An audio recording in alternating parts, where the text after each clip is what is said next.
Hey, what's going on? Just got to my boy Tristan's place, and here we are, the 500-gallon smoker. And you know, we're about halfway through. We got the doors on, got the grates on. We still need the smokestack, which is going to be on this end, and then the firebox. But my plan for this trailer as well is to do metal decking all the way across on the trailer, just so I can like throw coolers and stuff on there. Clean. All right. This ain't gonna be the handle, this is just what he has for right now. And then we're gonna throw some counterweights on so it's a lot easier to lift, but check out these grates. Look at this. Can fit a whole hog on here. I made sure to include where we had this little middle section so I can throw a whole hog on there, no problem. That doesn't come out, that stays. These grates all come out as well. Even the bottom as well. You can fit a lot of meat on these. Well, yeah, it's looking good.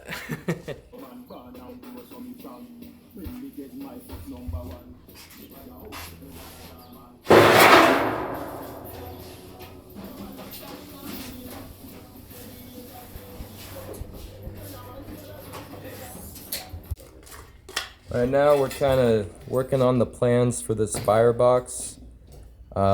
We don't typically in the industry, they use a 250-gallon cylindrical tank from a propane tank cut in half, and that's your firebox.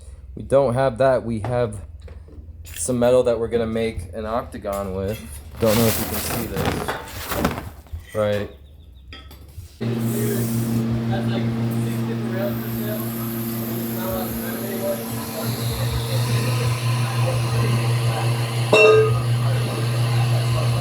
You alright?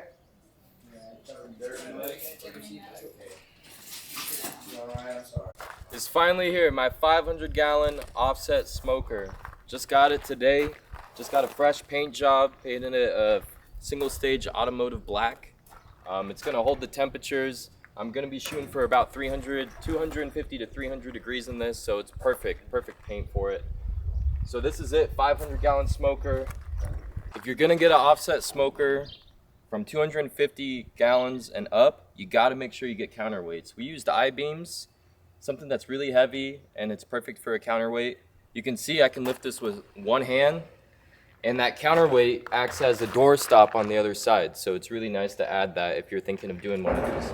As well as making sure that the grates come out, okay? So both of them come out, as you can tell, because it gets pretty deep in there. Imagine you got a fire going, this is full of smoke, it's hot, and I gotta get to something all the way back here. That's what I gotta do. That's not feasible when you're in the middle of a cook. Especially with this is full. Say you got 2 briskets in the way right here, and you gotta reach back in there versus grab. Perfect. Especially this too, if this is in the way and you're cooking on the top rack, that's gonna be the case. Show you as well. We got some True thermometers. Got 2 of them, one for the top rack, one for the bottom rack. And we did an 8-inch, 1/4-inch thickness exhaust. As well, use this to open the top so you can adjust your temperatures while cooking. And as you can tell, it comes out the top right here, okay? A lot of the models that you're gonna see come out the middle. And the reason for that is when you're on the smoker and it's cooking, you got your entry point at the middle and your exit point at the middle, and it kind of creates a parabola of smoke and it creates evenness. But the thing is, it creates a hot spot right here, and it makes it where you can't cook anything because the smoke kind of builds up coming out the collector out this way. So right here, it's not a cookable surface. So I actually added it here because I'm not doing competitions of trying to make the best brisket in the world. I'm just trying to cook a lot of meat. So I want that cooking surface. So we're gonna find out in a little bit how it looks, because I'm gonna do a what they call a biscuit test to find out where your hot spots are and how everything cooks. But biscuits are expensive. I got a whole pack of tortillas for $3 versus, I don't know, probably $20 worth of biscuits to do the same thing. So I'm doing a tortilla test here. I'm gonna fire it up. Before I fire it up, let's show you the smoke box right here. So it hangs off the trailer quite a bit. It's a big old son of a gun. But here is my smoke box, okay? So we didn't use a pipe. A lot of people just use a 250-gallon pipe for the inside of this. I recommend doing that. Spend the extra money, get a 250-gallon, and cut it in half. Let's see. Do a 250-gallon pipe, cut it in half, and use that for your inside. Because we had to create an octagon, because I felt a circle would have been the best way for smoke to kind of flow through versus doing a square. So we did an octagon. This is going to work, but it was a workaround versus just spending $300-400 on a 250-gallon pipe, cut it in half, and you could use the other half for another smoker down the road. So I recommend going that route. But yeah, you can see the thickness of all the metal that we used. On the back side here, I'll show a update in a little bit, but today we're gonna put some wood decking all along this so I can put some coolers and stuff on here. Coolers, easy ups, whatever. I'm gonna be doing a lot of pop-up events here in Arizona, showing up with this guy, throwing down a bunch of meat. I actually got an event this weekend, and I gotta throw 30 pork butts on this thing. So right now I'm gonna try and learn this smoker with the tortilla test, find out how to cook on it. And right here, I'm gonna put a wood storage box for all the wood that I got. So we're actually gonna put a steel plate on the bottom. It's 3/4 inch steel to add weight to the tongue, because you want as much weight far forward as possible. And you can see this guy is somewhat on the back of the trailer. So we're gonna put it right here to kind of have some weight distribution for the trailer and make it nice and safe. So yeah, here it is, and I'm about to fire it up and do this tortilla test real quick.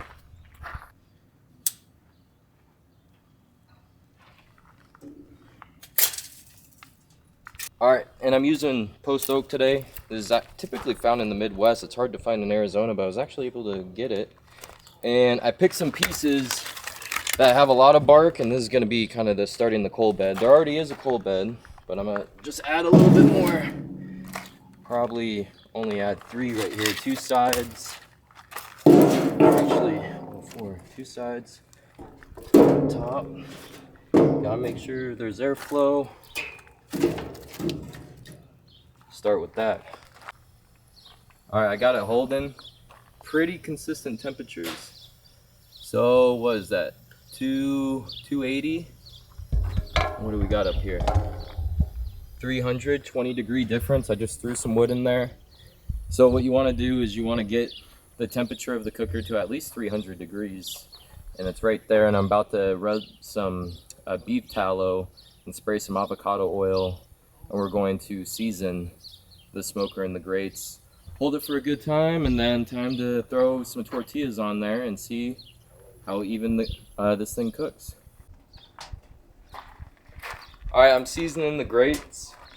Like I said, I got some beef tallow, and what I did was I took an old t-shirt, took a big ball, put in the t-shirt, and just dab on it.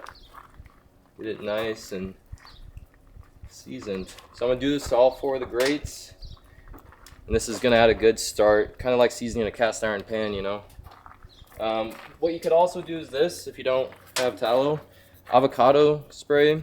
It's 500 degree smoking point, and then you could just do this. This works too. I'm gonna do both, make sure if I miss a spot or something. I'm gonna do this to all 4 grates. Time to do the tortilla method, where we're gonna find out how this thing cooks.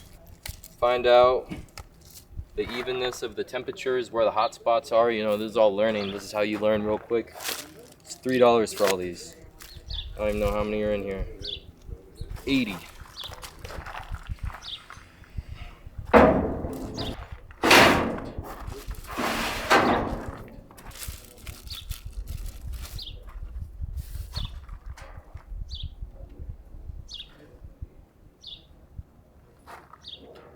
All right, tortillas have been on for about 30 minutes. Let's take a look. Look at one using that beef tallow. These things slide so much cleaner than just metal on metal. So make sure to get your, you know, where your grates are sliding in and out. But these tortillas are looking good. It's already a chip. Bottom looks consistent across the board. I'm gonna open over here too. Even closer to the fire, I'm seeing about the same crunchiness. The top rack, it looks like it got a little bit crispier as everything has a little bit more bend. And these kind of just break right off, right? These ones, it still got a little bit of play where they stick together when you break it, you know? But these ones are straight up chips. But looking at it, you know, that's expected. The top rack is pretty consistent across the board. But I think the biggest difference is actually, let me move the camera, is the position of the stack. So I went back and forth with my welder on where I want to put the stack. A lot of people put the stack at the center to pull the smoke across the grates, okay? And what that does is it's really good for brisket because it brings the heat up from the firebox back down to the center, and it brings kind of the, because you cook brisket fat side up, and it crisp up the top on both sides of the brisket, so up and down. So a lot of people put their briskets right here. But what that means is this area right here, you can't cook on it. It gets way too hot. But right here, I'm seeing consistency across the board from the front of the smoker to the middle on the bottom rack right here. I'm more looking to cook volume on this thing versus competition style cooking. So even the top rack, it's very clean, a little bit hotter, but that's expected. Heat rises, right? So I am actually very impressed with this test. So now we're not cooking tortilla chips today. We're gonna make some ribs. I got a couple seasoned on. Let me go grab them and throw them on. All right, I'm doing two different types. This is my OG everything rub. And then I got salt and pepper. I'm also gonna be making some rib tips. And this one, salt and pepper. See which one comes out better.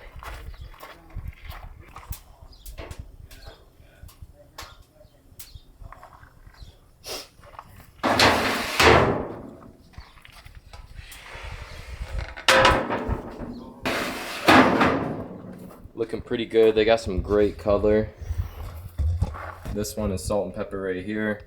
Then I got my seasoning on the back. And see how they taste. I'm gonna be doing, you know, wrapping them up here in a little bit. All right, I just took the ribs off. I had to dig into it. They were so good. Some of the best ribs I've made, honestly.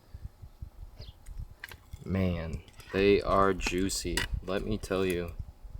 Look at that. And they come right off the bone. Some of the best color I've gotten on ribs before. Look at that. Damn.